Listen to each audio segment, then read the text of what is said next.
Saya mempunyai kakak tapi udah tua, dan kebetulan kakak saya itu mengelola hasil dari orang tua saya. Warisannya itu harusnya punya siapa? Warisannya Bersama. dibagi. Ya, jadi seharusnya memang tetap itu dibagi dulu.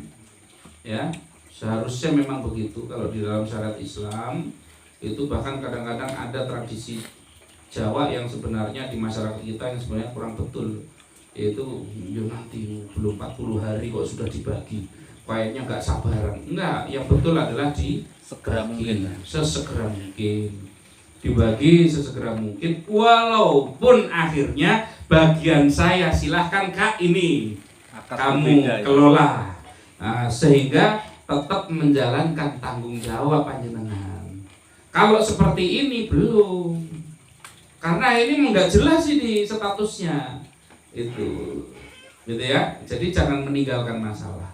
Wah, rumah pokok nanti bagaimana? Ya silahkan, itu misalkan tetap secara status ini dihargai sekian, nah, berarti nanti misalkan harganya 200 juta, misalkan ya dibeli oleh salah satunya gitu kan, dicicil misalkan, silahkan, nggak apa-apa itu. Masa mau dijual ke orang lain nggak enak? Ya sudah, tetap harus dibagi itu. Jadi supaya tidak menimbulkan masalah di belakang hari, gitu ya. Dan tadi otomatis ketika sudah jelas warisannya, nanti ini kak buat dikelola saja sawahnya atau ininya, berarti panjenengan sudah melaksanakan tanggung jawab, gitu ya.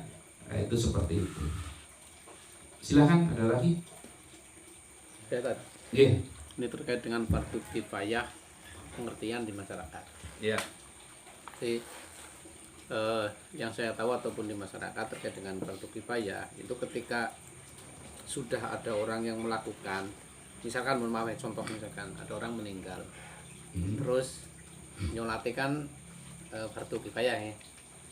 Terus ada yang merasa bahwa sudah ada orang yang nyolati, berarti yang tidak nyolati itu sudah merasa gugur dari kewajibannya, sehingga walaupun ini sunnah kadang-kadang juga berpikiran saya tidak harus nyolati, wong sudah ada yang nyolati. Itu pemahaman yang seperti itu gimana? Ya. Jadi begini, fardu kifayah itu adalah fardu yang melekat kepada kelompok, gitu ya. Kalau fardu ain kan masing-masing ya, pribadi. Kelompok, maka di situ ketika memang sudah ada yang ngurusi, yang lain hukumnya itu sudah sunnah kalau mau ikut gitu. Misalkan ya masa ya satu kampung mau memandikan jenazah semua itu kan, malah jenazahnya rusak gak karu-karuan, itu yang megang satu kampung gitu. Jadi memang cukup beberapa orang saja. Orang meninggal, yang pertama itu adalah dimandikan, yang kedua dikafani, yang ketiga disolati, yang keempat dikuburkan. Itu haknya, itu haknya. Maksud makanya itulah ketika ini kewajiban, maka siapa yang mampu melaksanakan ini pahalanya luar biasa, besarnya luar biasa kalau ada yang mau melakukan itu. Dan dosanya luar biasa kalau ada yang tidak melakukan. Kenapa yang mau melakukan dosanya pahalanya besarnya luar biasa? Karena dia membatalkan dosa yang seharusnya gugurkan kewajiban seluruh masyarakat kelompoknya itu gitu loh. Ini karena kalau dia tidak melakukan, dosa besar semuanya itu.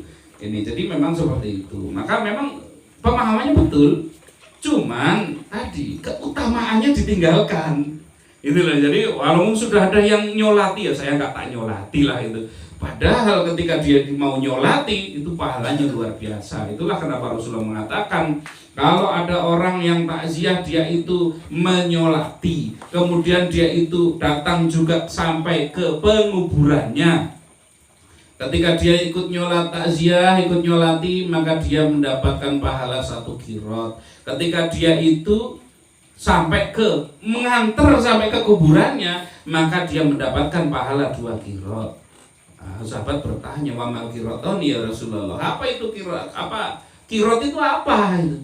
Nah, qirot itu maksudnya adalah pahalanya sebesar gunung gitu.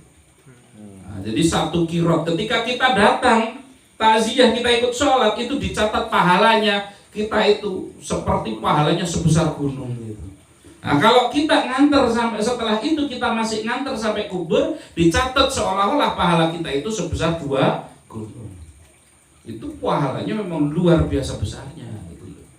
Ini ya. Jadi itu diberikan keutamaan. Secara fikihnya sudah gugur gitu loh. Ini secara fikihnya ya sudah gugur, tetapi ada keutamaan yang ditinggalkan. Berarti Ini. intinya kan kalau secara fikih itu aturan untuk masyarakatnya Iya. gugur, tetapi secara pribadi kita itu terbuka secara luas untuk bisa mengambil keutamaan pahala itu ya. Iya, karena ya kan makanya itu tadi disampaikan keutamaannya tersebut. Makanya kewajiban haknya mayit gitu. Kalau haknya mayit itu ada 4 itu tadi. Itu. Nah, cuman kan ya itu tadi nggak semuanya nanti mengkafani satu kampung nggak repot. Itu mana yang bisa dilakukan? Oh, menyolati bisa itu kan. Cuman datang ke kuburannya bisa toh? Bisa itu loh. Artinya seperti itu. Saat ini jadi saya akhirnya kepikir sesuatu hal. Karena pahala yang 2 gunung tadi. Gini. Saya pernah diskusi ngobrol santai sama ini. Saya ngomong begini karena ada ketua partai, Pak. Jadi itu di tempat ada beberapa orang, bukan hanya 1 orang. Ya. Salah satunya gini. Saya tanya, sampean kok jadi lurah lama? Sampean kok jadi anggota DPR beberapa periode? Dia ngomong ada nyeletuk yang orang dekatnya, dia bilang apa? Dia bilang, "Oh, itu salah satu syariat yang dilakoni adalah selalu dia itu datang di acara orang yang meninggal itu dari awal sampai akhir." Jadi kepikiran dengan saya, berarti ya wajar kalau dia dapat jabatan berkat yang luar biasa. Lho wong 2 gunung ya setiap mangkatan. Jajal nek sebulan ana wong 10 sedo atau ini. Ya, dan itu secara ini ya, secara kemasyarakatan dititeni. Orang kalau datang di masa sedih itu dititeni gitu loh. Secara realnya, tetapi secara ini dadi nyambung. Mungkin ini berkah gitu loh. Mulane untuk nanti caleg-calegnya diomongin Pak. Biar untuk iya, nanti setiap kali ada orang musibah maksudnya datang lebih awal pulang lebih akhir kan ngono kuwi. Kuwi nek ning tim player multi level ya ngono kuwi ya Mas. Ya itu tadi makanya ada keutamaan ya, walaupun tadi misalkan kita ngantar ke kubur itu sunnah itu, tetapi memang tadi kalau kita melakukan satu amalan saja mendapatkan pahala sebesar gunung Uhud gitu ya.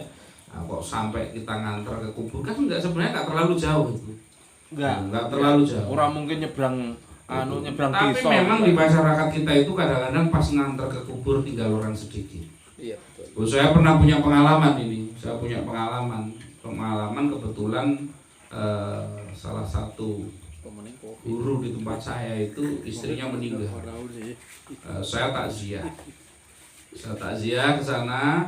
Nah, karena pas mulai pengungkapan jenazah itu kan harus diangkat ya. Nah, harus diangkat, kok yang tak lihat kok yang ngangkat orang-orang tua. Tak lihat memang sekitar nggak ada orang muda. Yang ngangkat itu rambutnya putih-putih. Lah saya kan ya masa saya nggak ngangkat itu.